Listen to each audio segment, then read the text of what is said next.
go ahead and get started, and we can ease into things so that if anybody comes late, they won't miss much. But let me start first by just telling you a little bit about myself.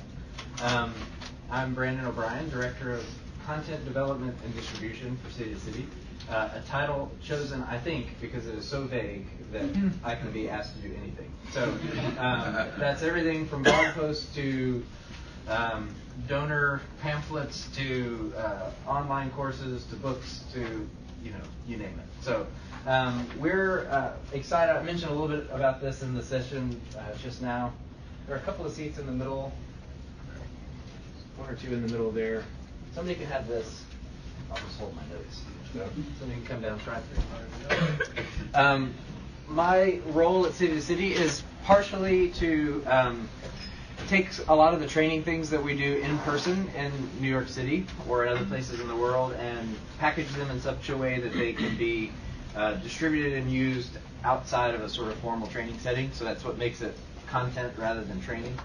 But we're also working more and more these days to coach and mentor writers around the world. So I mentioned in that session a couple of resources. The one from Europe, I spent a year meeting once a month on Skype and doing assignments and revisions and things with the 5 contributors to that essay collection, and walked them through the writing process, which was in some ways proof of concept to see, can we not just produce content in New York and ship it, but can we mobilize a global movement worth of church planners and pastors and get them writing from their hearts, telling their stories from their cities, and get that sort of creating a sense of 1 year training that we reduced to a 4-session online course. So we're just getting it smaller and smaller and smaller. And one of the things here, so we have we have a writing course on Pathwrights, the platform that Redeemer City City uses. And we have a discount code for those of you who are here. I think it is Chicago 50. Should probably do this at the end. Now you're all just going to leave. Chicago 50, and I don't believe that is case sensitive, but it is for a 50% off that writing course. So it's like $9.99 after the discount, and we'll cover all the things that we'll talk about here in a little bit more depth. Is it the word 50 or? Yes. No, the number 50. Chicago 50. Yeah, good question. And you can find that at learn.redeemercitytocity.com. Because not only do we like complicated terminology, we also like very long web addresses. So, all right. So a little about me. I am relatively new to City. Before that, I have worked as a college professor, and my educational background is in historical theology, and most historical theologians end up as pastors or something else because the world only needs so many historical theologians, and they all had the jobs before I graduated. So I worked in a school for a little while. Before that, we lived here in the Chicago area, and I was self-employed as an editor for several of the book publishing houses here, Moody and InterVarsity Press and Tyndall House and some of those, and worked primarily at the end of that time as a coach for first-time writers, most of whom were pastors. I found out that I enjoyed that kind of work when I did a few years at Leadership Journal under Christianity Today. And so I have a kind of a long history of coaching other writers. I enjoy that more than I thought. I have always wanted to be a writer. I wanted to be a marine biologist, and I wanted to be an architect, and then I took calculus, and then I wanted to be something else. But the one thing that's sort of like consistent is that I always wanted to write. And I always did write. I sent stories to my grandmother, and she read them because she's my grandmother. And so it was. I always thought that I wanted to create my own things. I was sort of surprised to discover that I found a lot of meaning and fulfillment in helping other people figure out how to tell their own stories. So I did that professionally for a little while. Then I finished the doctoral program, graduated. Wrote a couple of books, so I know this from the editorial side and also from the author side, and then found this amazing place, City to City, looking content who needed to be able to understand the sort of theological world that Tim Keller has shaped in many ways, but who could help shape the content for movement. And so it's kind of how I ended up where I am.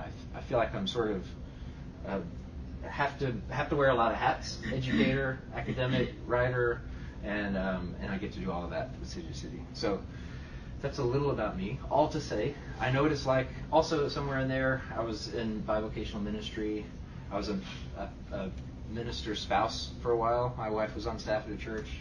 It's a lot easier to be a pastor's husband than it is to be a pastor's wife. They have no expectations of the husband. So early on when she got the job, any question they asked me about her ministry, I said, I don't know. And after about 2 weeks, nobody asked me any questions anymore. I don't think a pastor's wife could get away with that. But at any rate, I know what ministry is like, both from being in ministry and working closely with pastors. I know what the writing process is like from doing it. I know what the editorial process is like from being the editor and also from being edited. And so this is a world that I'm very comfortable in. So what I want to do today, in the time we have, is to talk a little bit about why we shouldn't write things, and then very briefly on why we should write things, and then kind of introduce the process. And this could be a little choose your own adventure. I'm going to give like a 2-minute overview, and then we'll see where we want to go deep. Does that work? And if there are major factions, we'll just try to work through it. But I think that probably there's a particular part that this group is interested in. So here are some, let's do this. I'd like for you to take 2 minutes. The person beside you, tell them why you're here. Something like 27, breakouts. And you picked this one in the weird-shaped, warm, tiny room in the basement. Why in the world are you here, right now? So could you tell that to your person? Why did somebody beside you? Each of you gets about a minute, and then we'll share answers. Hi. My name is Bruce. It's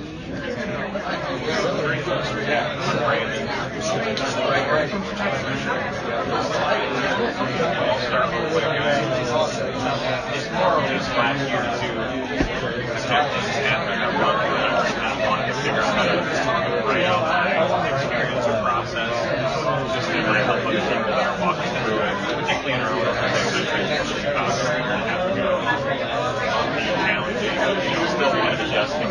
Wanted to write an article and started to kind of next iteration and never finished it. And then I have people up on into it and everything.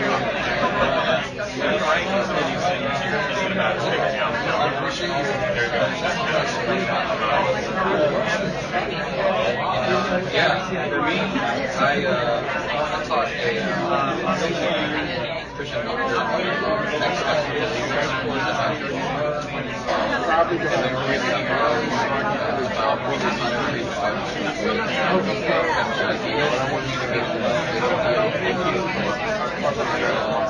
so I wanted to write more content. Yes, sir. Thank you. To answer that. I was educated in academic student, so I learned a bunch of stuff in academic, so I bring it back to church.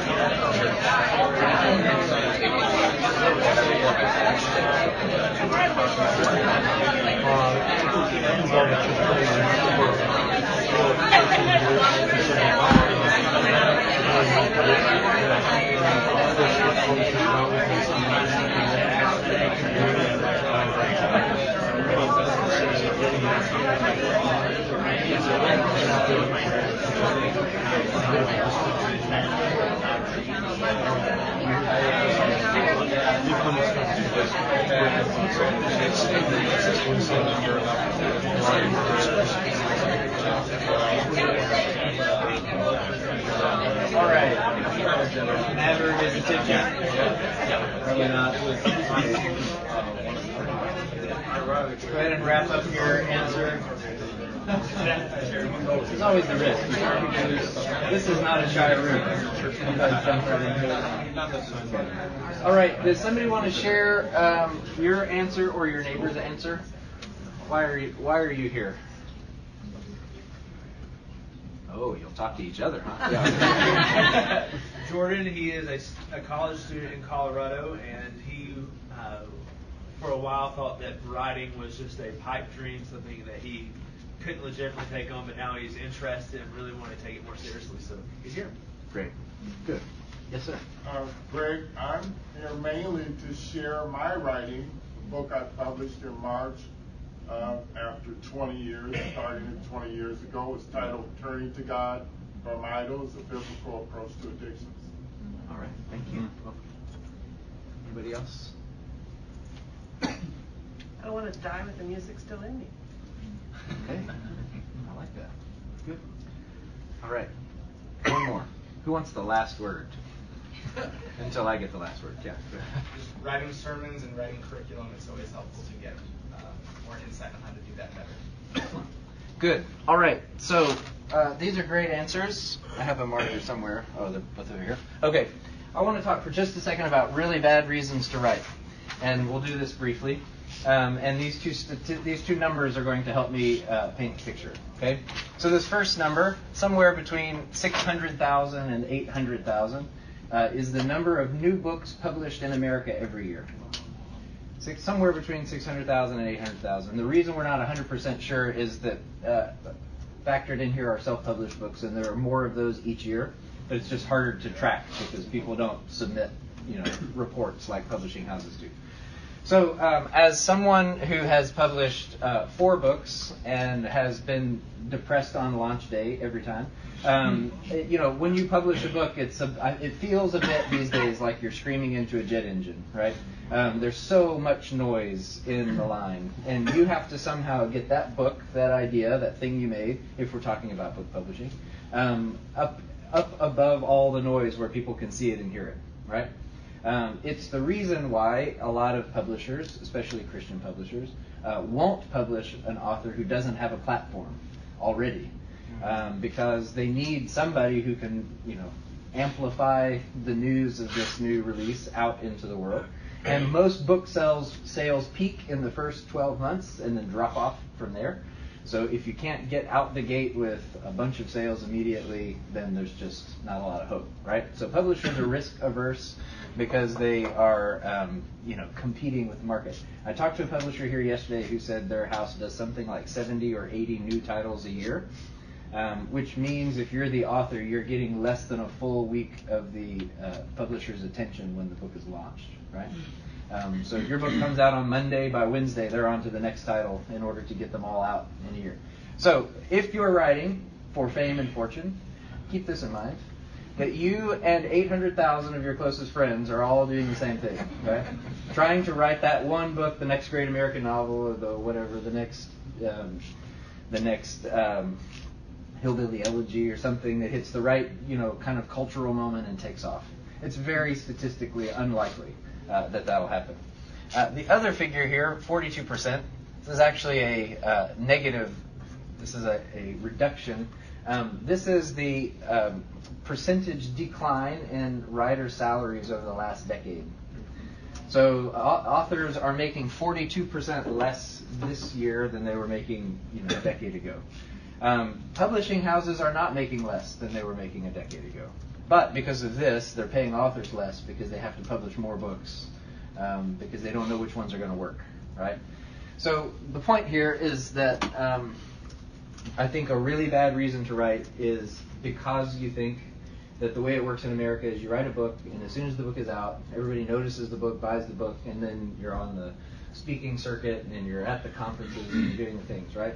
And this really dovetails the sort of American dream applied to ministry. This happens similarly, right? You plant the church grows, then you get invited to speak at the things, then you write the book, and then, et cetera, et cetera. There are more sort of sanctified versions of this, which include I'll write things to sell to supplement the income of the church or things like that. And it just doesn't really work. There's just not as much money in books as a lot of people think.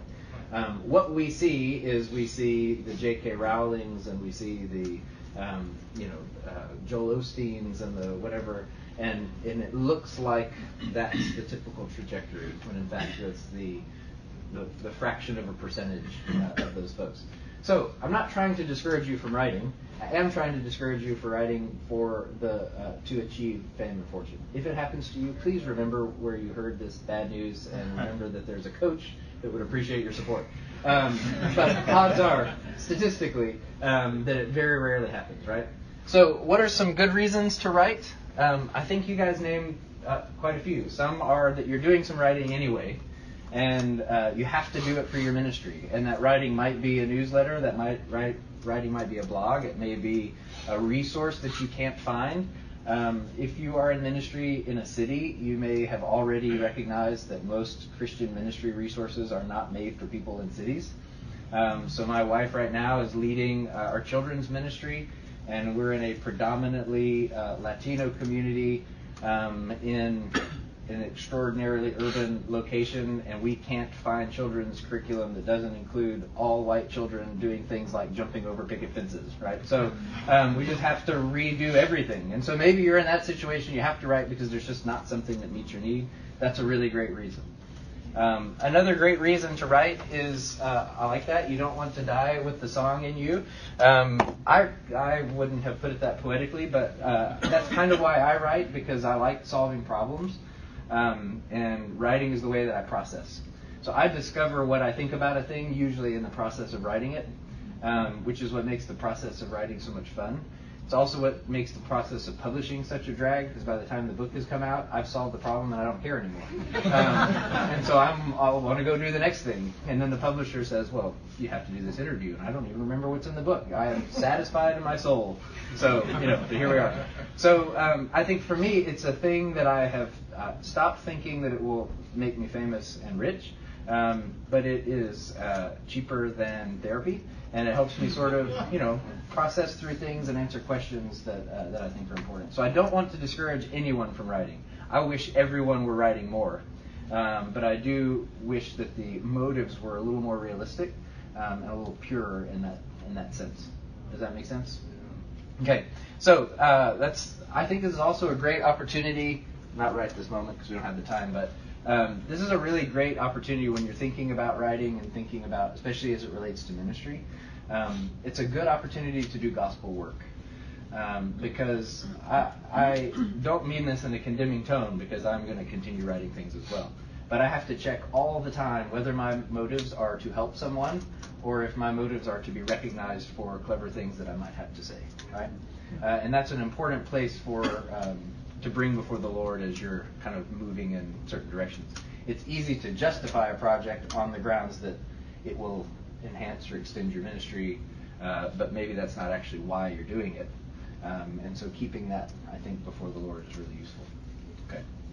So I'm going to stop there. That's the bad news. The good news is I have promised in the title of this presentation to demystify the writing process. Probably should have said begin to demystify the writing process. But I think I take a fairly unromantic approach to writing. There's a lot of advice. There's a lot of books about writing. I find that a lot of people like to read about writing and to imagine writing and would like to have written, but actually writing is hard to motivate them to do, right? And so there's a lot of books, a lot of discussions. When do I get to call myself a writer? Is it when I'm published? Is it, etc. If you're actually putting words on a page, in my mind, you're a writer. If you have a book in your head and have not put a word on the page, you're just a guy with a book in your head, right? So, which is most Americans. So I actually ran into a statistic. Something like 65% of Americans read a book last year, but 80% of Americans think they should write a book.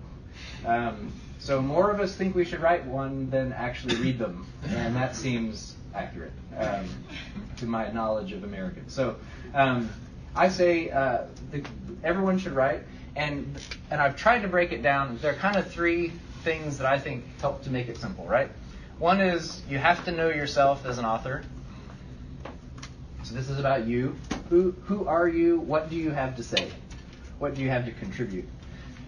If you're going to write something, I don't even want to know the number of blog posts, right? If it's 800,000 books, add at least 3 zeros, right, to that, or to get to blog posts or Facebook messages or whatever else it is, right? There's a lot of noise out there. What do you have to add to that conversation, right?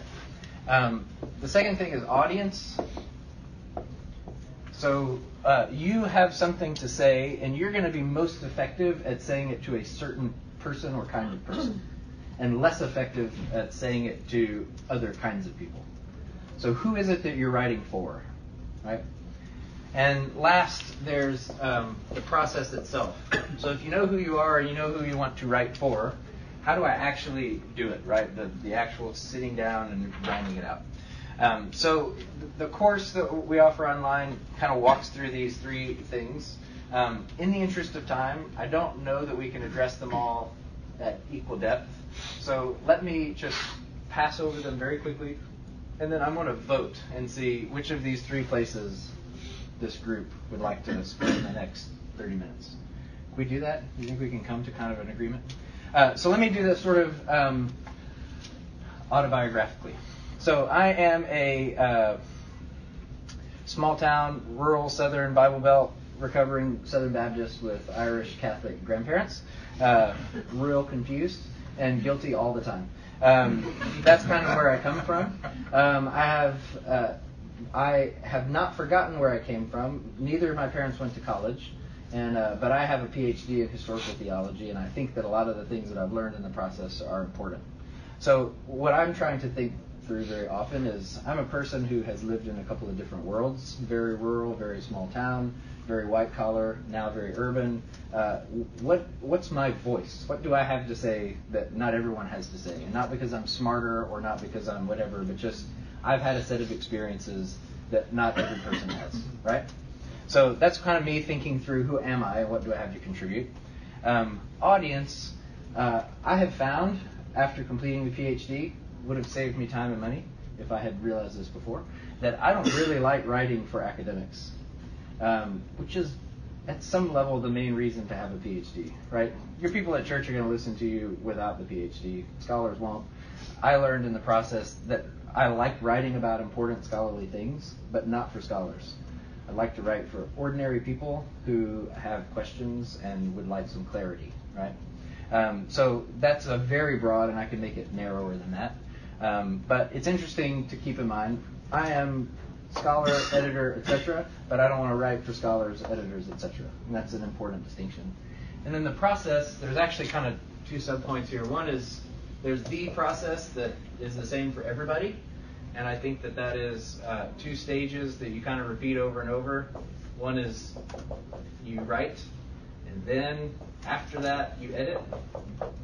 And this may seem really simple, but it took me a long time to realize that the reason I could never finish anything is that I was writing and editing at the same time. And so I would type a sentence, and then I would delete the sentence, and then I would type the sentence, and then delete the sentence. I could never get anywhere, right? I interviewed somebody for Leadership Journal, interviewed Richard Foster, and he said, I'm a writer in the old style. He said, I'll spend all morning putting in a comma and all afternoon taking it out again. And I thought, right, that's the writing and editing, right? That you, so that's the process. And you might have to write and edit and then rewrite and edit and so it's not just, a two-stage thing, but it's two separate things. And those two stages require two different skill sets. Ernest Hemingway said, write drunk and edit sober. And then the internet, of course, disagrees about whether Hemingway actually said that, but I don't care. It sounds like him. If so, it's the longest sentence he's ever written. But his point is that these two stages, the reason it's important to keep them separate is because they require different skills, right? So the writing process is getting the things that are here onto paper, where you can manipulate them and put them in the right order, right? And then the editing process is taking that big mess that you've made and putting it in the right sequence and clearing it up and finding the thread that connects it all that you didn't know was there until you dumped it out, and finding repetition and the structure and whatever, but you don't always know that the first time, right? So you have a writer and an editor. Your writer works, and then clocks out, and then your editor clocks in, right?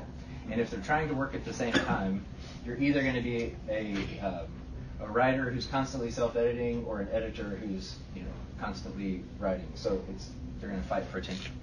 So there's the process, and then there's your process, which is your way of doing this, right? And that's different for everybody. And so part of what it means to kind of learn to write regularly is to figure out how and when you can write best and how and when you can edit best, right? And I have some suggestions on that. let me take a minute. We have 30 minutes. Which of you would like to think more about how to figure out who you are as a writer and what you have to contribute? Would it help if we all close our eyes?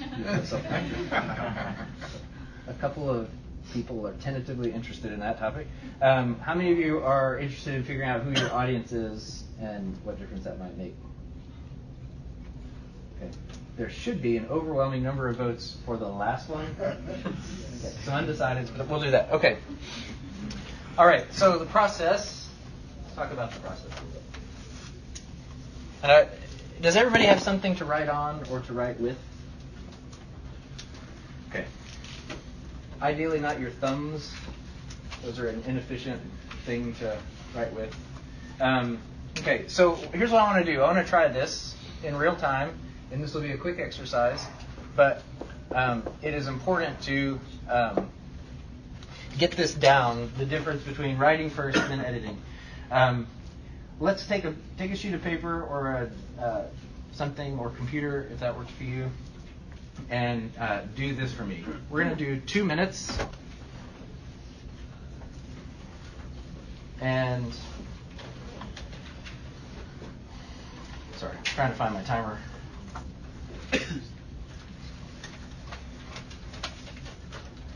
We're going to do 2 minutes, and what I would like for you to do is describe, take the whole time. So if this doesn't seem like enough material, you have to stretch it out. For the next 2 minutes, describe how you get to work in the morning. Okay, your commute. Describe your commute. Okay? Well, you're going to have to really drag it out. Is there something else interesting that how many of you work from home? All right, that's not so many to skew the whole exercise. So, all right, just make something up. All right, ready? Go. You have 2 minutes. Do your best not to revise. Just write the next thing that comes to your mind.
All right.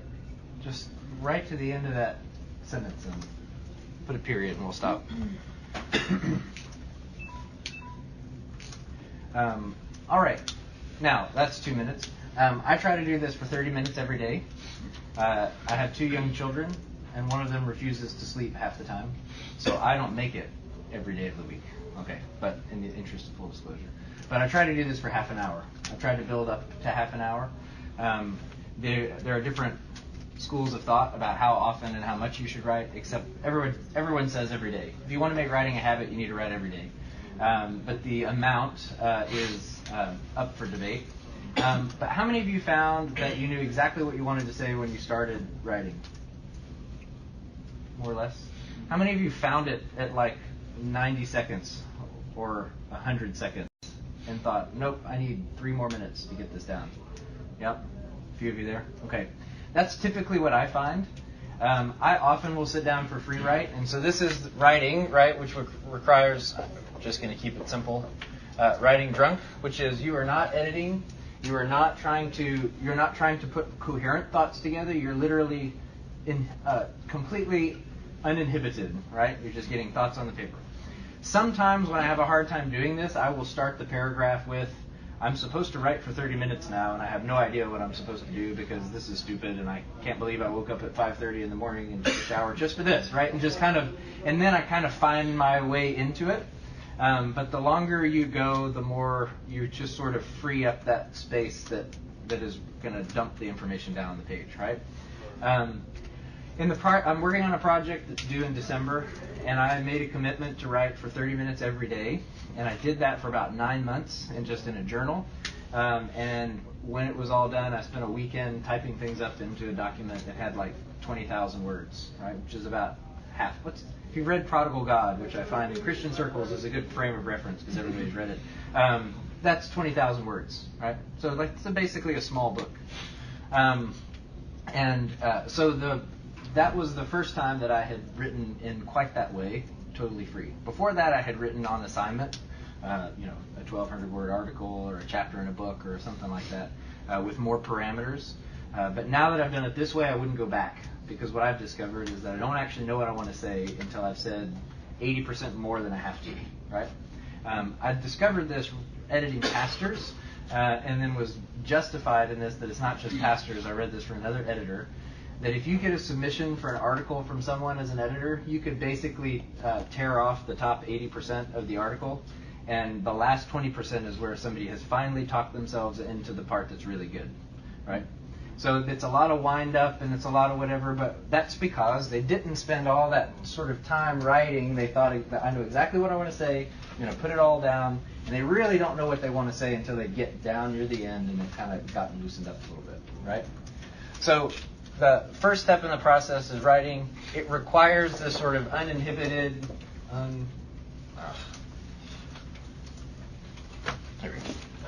I don't know how to spell it, so we'll say free. You're trying to write free without stopping yourself, without limiting anything, without worrying about punctuation. And really where your process comes in is you've got to figure out what enables you to do that, okay? So, for example, I can't do that on a computer. I don't know why. But when I type free write on a computer, I type and then delete and then type and delete and type and I just self-edit. I can't stop it. So I have found journals to be helpful. And in fact, and this will sound like really neurotic, but that's okay because it's a writing seminar, right? And that's what you expect. This is the right size. It took me a decade, but this is the right size for me. It lays flat, which is nice. It doesn't have that weird crack, that a firmer back does. And then I just write for a little while, and the reason these are folded in half is because that's what I've typed into the computer, right? So I write, I keep this on me all the time, and at a certain stage in the project, you're like, ooh, things are coming together. Don't talk to me for a minute. Then you have to just get something down, but I can do that here. I can't do it on a computer. I can't free write after about 2 o'clock in the afternoon. My editor is wide awake. I don't know if I'm just fully cynical at that time of the day or what it is. But in the mornings, all of my ideas are brilliant. In the afternoon, I'm a hack. And so I have to do the free writing first thing. I wake up, turn on the coffee pot, take a shower, get my coffee, and write for half an hour. And that's the only time I can do it.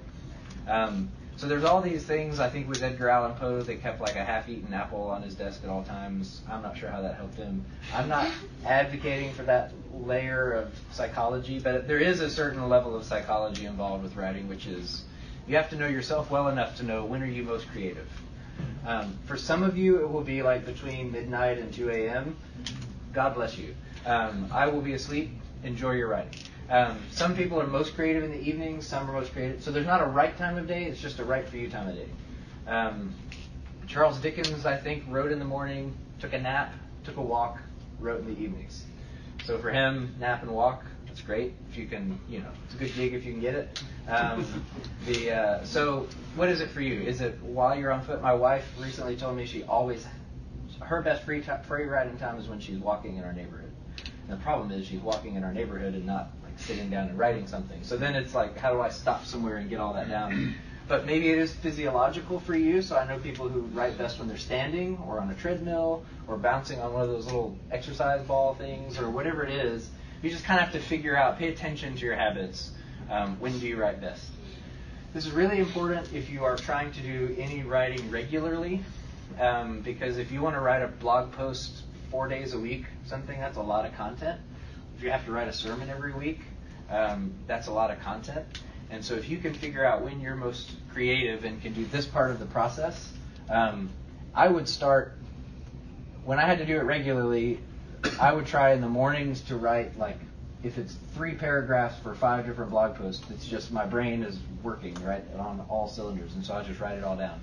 And I may find in the afternoon that this is actually 2 or 3 different things, and I can develop them out later. But I don't worry about what project I'm working on. I just try to get it out of my head. Okay? Anybody, ringing a bell for anybody? Anybody thinking, what? Now that you mention it, I think I tend to do this kind of thing best under these circumstances. Anybody want to share that? Well, I write best under pressure. Good. I create content under pressure, but not too much pressure. If it's too much, then I'm just like fidgeting and can't do it. I have a good friend who's that way, and I do not share that particular ability. Once it's too late, it's too late. If it's too late, it's too late. Yeah. That's not so, good. But yeah, if good. there's some pressure. That's right. Good. Yes, sir. I'm that midnight to 2 in the morning guy. Okay. And it's not so much by choice, but it's what God did to me. And I've been getting up years for maybe no later than 4 in the morning, and I write. But when I decided to finish my book at the end of last year, then he made sure I was up sometimes around 11:30 at night, no later than 2 in the morning. Wow. All right. Yes. For me, my creativity is certainly better in the morning. I'm often better when I'm doing something like vacuuming or like cleaning around the house, like you're talking about physiologically. Yep. Where I haven't landed this is not, but I know that my handwriting is so bad that if I relied on my handwriting, it may not actually get captured the way I intend, but also the computer doesn't work either, and so I'm in a little stuck place there as I'm thinking about it. Yep. So Good. Yeah. So one thing I know that some people do, and this doesn't work for me because I don't process this way, is voice recording. Yep. And there are some good sources online that will transcribe for free or nearly for free. And so if that's a good place to get a draft that you can work with, then that's a possibility. But for me, I'm much clearer and more direct in writing, I feel like, than I am in verbally. So I wouldn't be happy with the draft personally. But I know people who do that, especially if you're used to speaking for a living. So pastors and professors who are often crafting things for the ear and not on the page, that's a really good option oftentimes. It's good. Yeah, when I was in grad school and I had papers due, my wife often knew I had a paper due because I had cleaned the apartment or organized the pantry or something. She'd come home and she's like, do you have a paper? Yes, I'm sorry. But I just, I needed to do something tactile to kind of get focused. So it's good. Maybe that's why she keeps encouraging me to write things. She's a clever lady. Yeah. Anybody else? I think moments when I am giving my brain a break. So, we always talk about when you're in the shower or when you're on the toilet, or places where your brain isn't doing anything else. It's not distracted by a phone or a screen, or whether that's on a run or just driving somewhere. That's good. It's where your brain is. Good.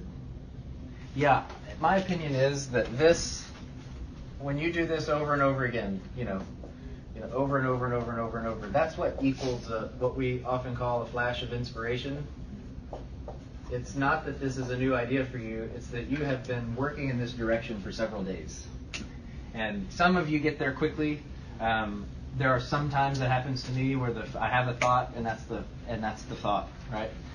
There was 19th century scholar in England, editor in England named Samuel Johnson, and he worked well under pressure, and he worked well.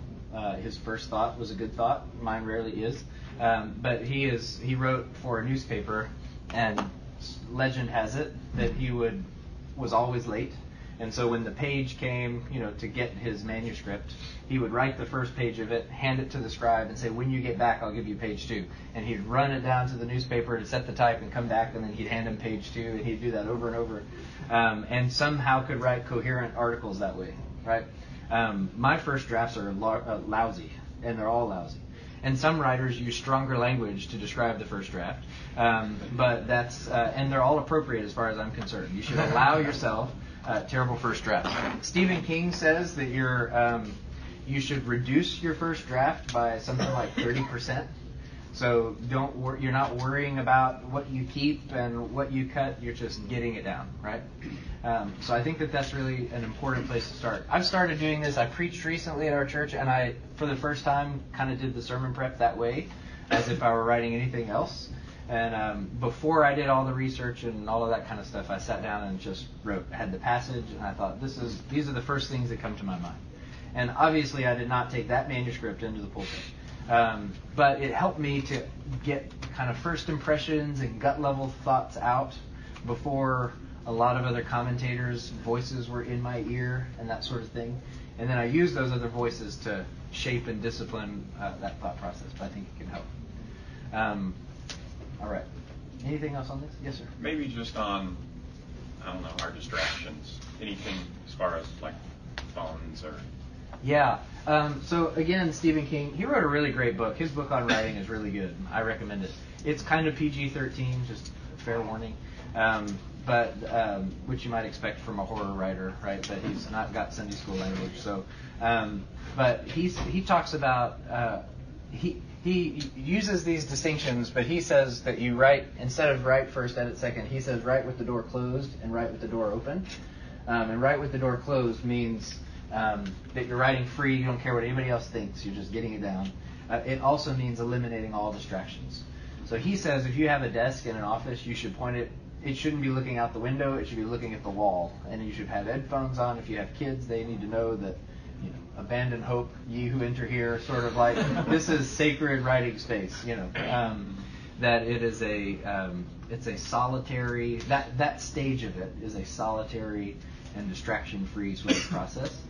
Phones are terrible for that. And it's one of the reasons that I like to write so early, because most people are not yet tweeting and texting and, etc. at 5:36 in the morning. So that has worked for me.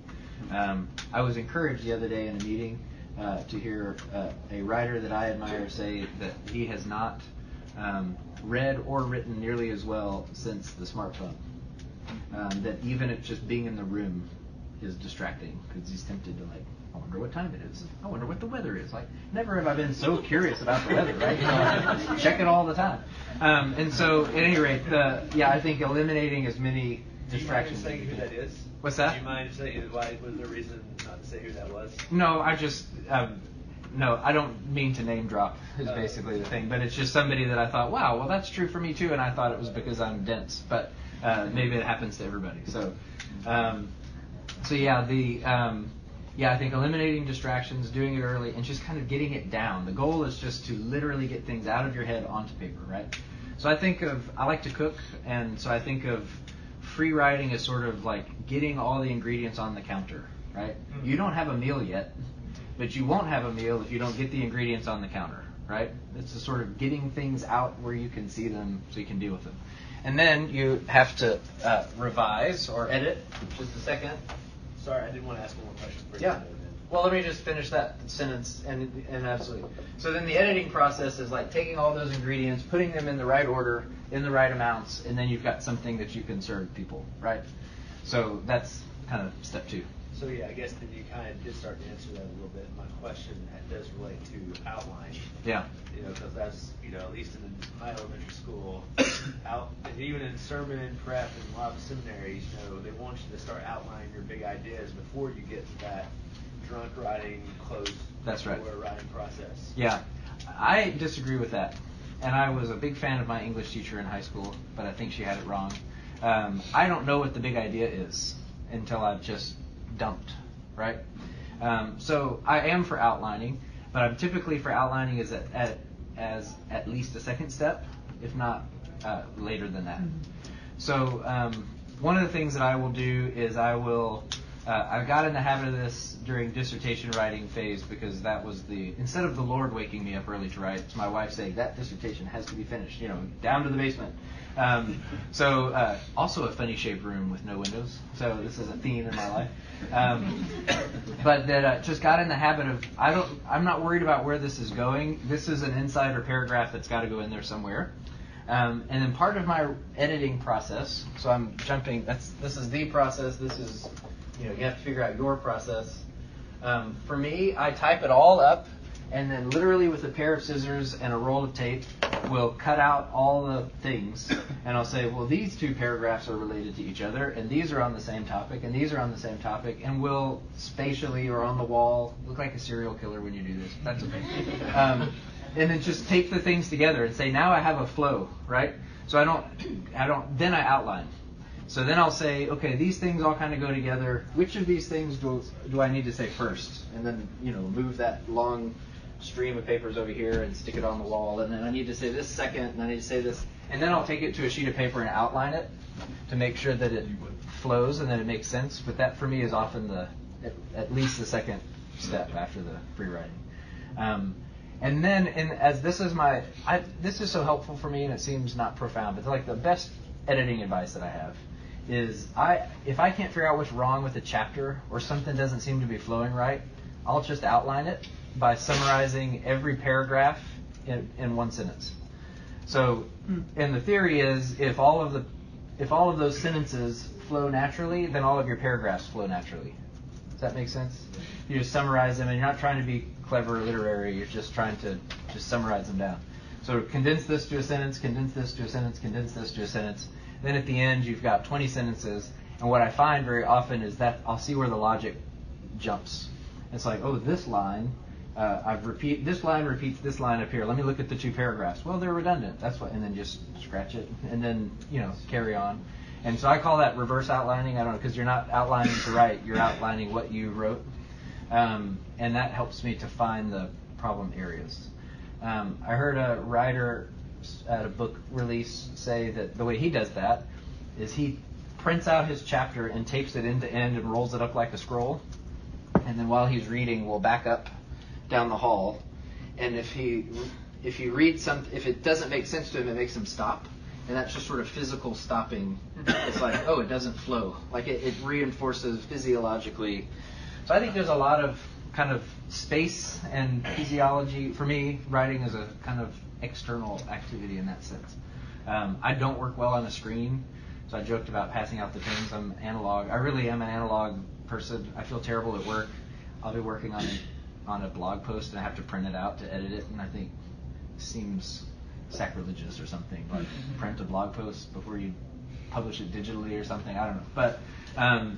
But the point is, you just have to figure out kind of, in the same way, when and how do I write freely the best? I have to figure out when and how do I revise the best, right? It's like, when am I the least attached to my little darlings, in this document, that I can just hack them out with no mercy, right? You have to get rid of them. For me, it's not right like that minute, because I still think it's pretty good today. But in a week, I'll read that and think, oh, nobody can ever see this, right? And so then you cut it and you're fine. For me, it's in the afternoon or the evenings. And so I try to, if I have a project due, I try to write in the morning, creative work, and then I try to edit in the evenings. This is getting harder as my kids get older, because the mornings get earlier and the evenings get later, but we're figuring it out. And if you can control your schedule, if you have that luxury, I schedule meetings in the afternoon, because and not just for writing, but like if I have to solve a problem at work, it's going to happen better in the morning than it's going to happen in the afternoon. I know that's how my brain works. And I don't like meetings anyway, so I give them the part of my brain that's left after I've done the work that I care about. So if you can arrange even those kinds of things that way, it can be helpful. I think the revising part, the editing part, is where I typically find it's where I find the song. usually I go in with an idea, and this happened just recently, where I had this sort of blob of words that should have been a chapter, and it just wasn't coming together, right? But then I found a phrase as I was revising, and I thought, that's the phrase. That's the phrase for the whole thing. And so it can show up here, and it can show up here, and it can show up here, and it can show up here, and it's going to pull the whole thing together. But that happens after the writing and after the kind of shuffling it around and figuring out where it goes. And so in my mind, what we often call writing, which is the giving it structure and rhythm and all that, is really just good revising, right? The best writing is revising, I think. And you have to find the ways that make sense for you. So for me, it's got to be analog. Using physical space helps. Cut and paste in the old school style, tape and scissors. This is also when I invite people in to say, I think this makes sense. What do you think? Right? Because it's better to get their opinion, I think, even on an early draft than it is to spend 6 or 7 drafts all alone in your head and then say, yay, it's finished, and turn it out and they said, not finished.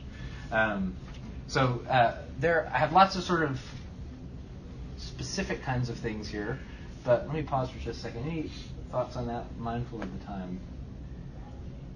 Questions? Is it 1,000 degrees in here? Or is it just me? More. Oh my gosh. Okay. Afraid I was dying. Yeah. I'm wondering if people are okay with it, would you give 3 minutes to the author piece? Yeah. Just like 3 minutes to close out. Everybody's cool with that. Yeah, I can do that. Anybody want to spend any more time on this? Okay. In the course, and I promise this isn't just marketing, but there are some very specific things. I think that a lot of things in revision, when I revise, I try to eliminate every word I can. Any word that's not doing work, any word that's not absolutely essential. Replacing flabby things like, I can't think of one because it's so hot. The brain has turned to goo. But trying to, when you have a passive verb, you turn it into an active verb. And there's just a lot of very specific kinds of things. But let me, give you something on the author, because this was very helpful for me. Okay, so I use I don't know if that works. This is a circle. Here's what I have done that I find helpful.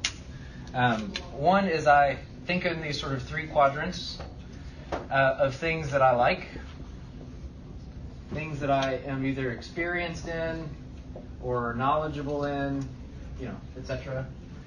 And then things that people tend to respond to. Okay? So, and then if we had more time, I would say just, let's do them one at a time. But let me give you an example for the interest of time. You can write that down. So, for example, I like gardening, but I am not good at gardening. I'm good at killing plants. If you need a plant mortician, I'm your man. And nobody cares if I write about plants, right? So just because I'm really passionate about it doesn't necessarily mean that that's the thing I should spend all my time writing about, because I don't really know anything in particular and nobody cares, right? I like church history. I'll summarize that. I have a PhD in church history. If sales of my most recent book are any indication, nobody cares whether I write about it. And that's fine. We live and learn. I like the Bible. I have a degree in biblical studies. My experience is that people they respond well when I write about the Bible. And so that's something she writes about it, people respond to it. So that's something that she should think about writing. And so that's one way to kind of get at the question, is to triangulate it that way. I think another way to do it is to really just think personally about, as you're doing this, and at greater length, you could unpack sort of experiences and specific things that sort of result in each of these. Why do you like those things? And even something like, why is it important? I like the Bible, because I'm a Christian, you're supposed to, but why do I like studying it? I like studying it because I grew up in a church that didn't care about studying it. We talked about preaching it, and we talked about believing it.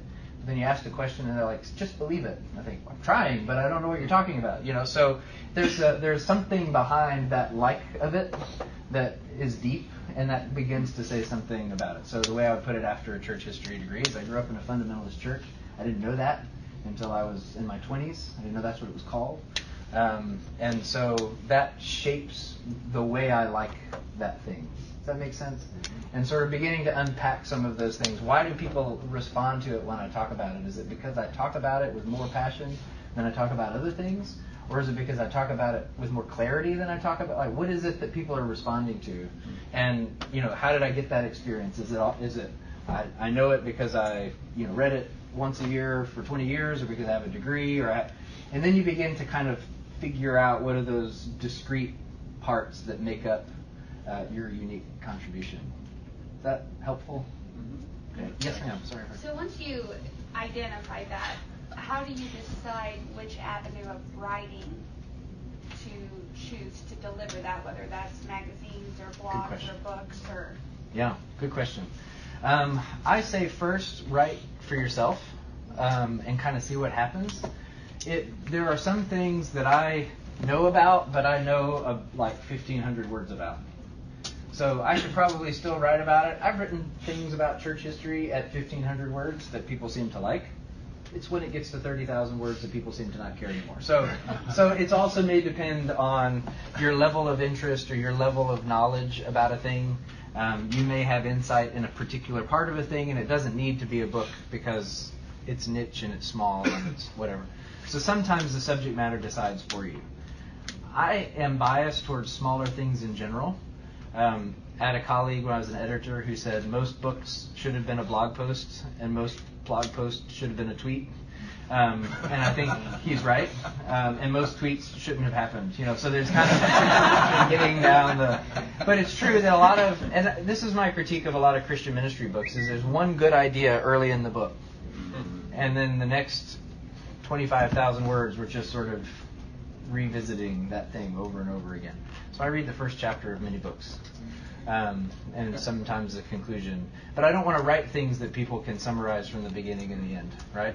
And so I think those things should have been an article, and we should have been happy with it being an article, but instead it was stretched, I don't know if that's helpful or not.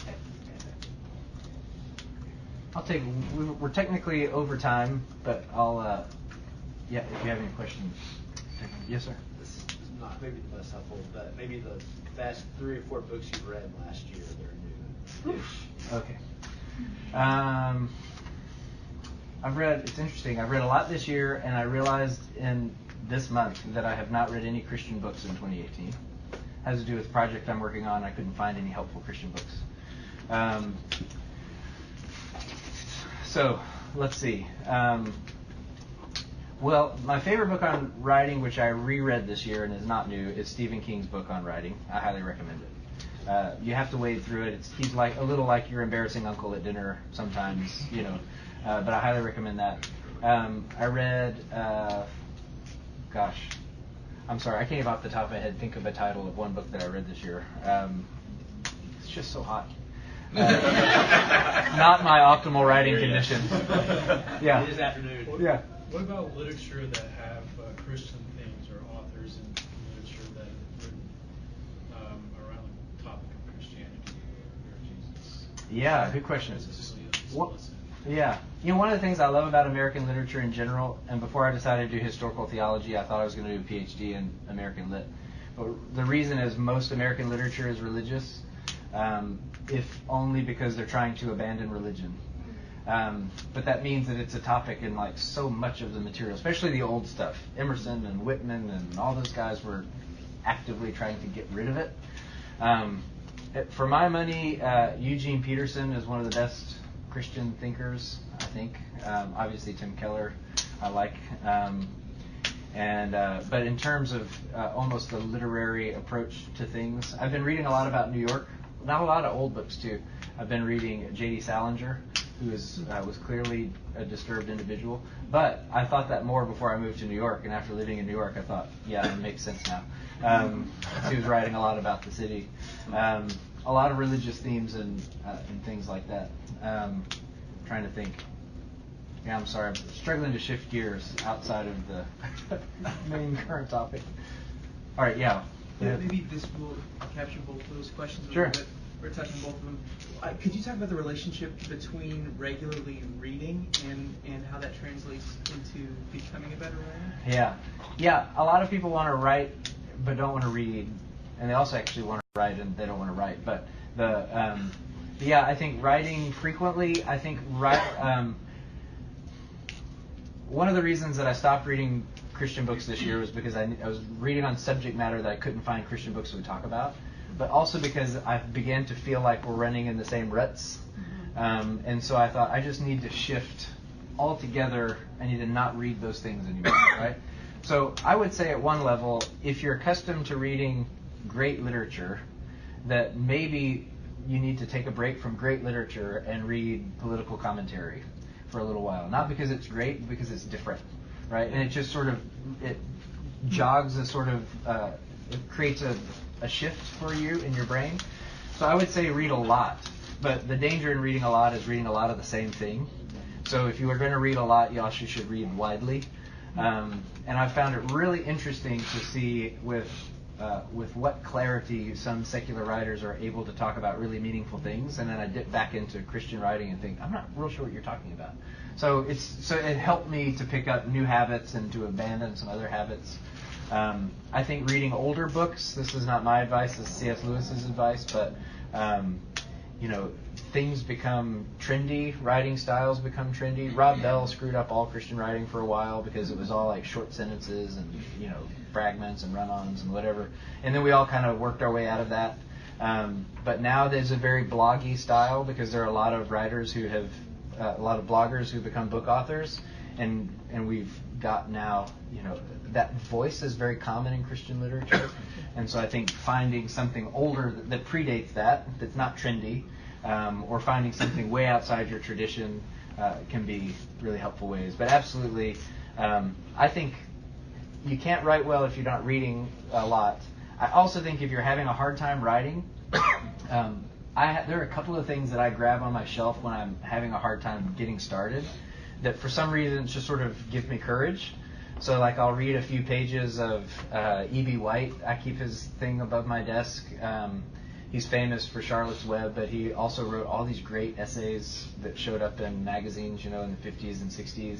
And he writes these like 800-word essays on riding an elevator in New York in the 40s or something like that. But he has such clarity and such energy that when I read 2 or 3 of them, I'm like, all right, yeah, I can do this. It's like listening to music before you work out. It just kind of gets you, or singing along with the radio. It's like, now I'm a rock star. You read writing that speaks to you. And I think that is a good jog for that free writing to kind of loosen things up a little bit. So, yeah, good. And he's the only person I know that doesn't apply to this, because when he writes about chickens, I care about it. And when he writes about elevators, I care about it. And when he writes about air raids, I care about it. Most of us can't do that. Some of us can. So, thank you guys so much. I'm going to turn you loose, but feel free to drop by.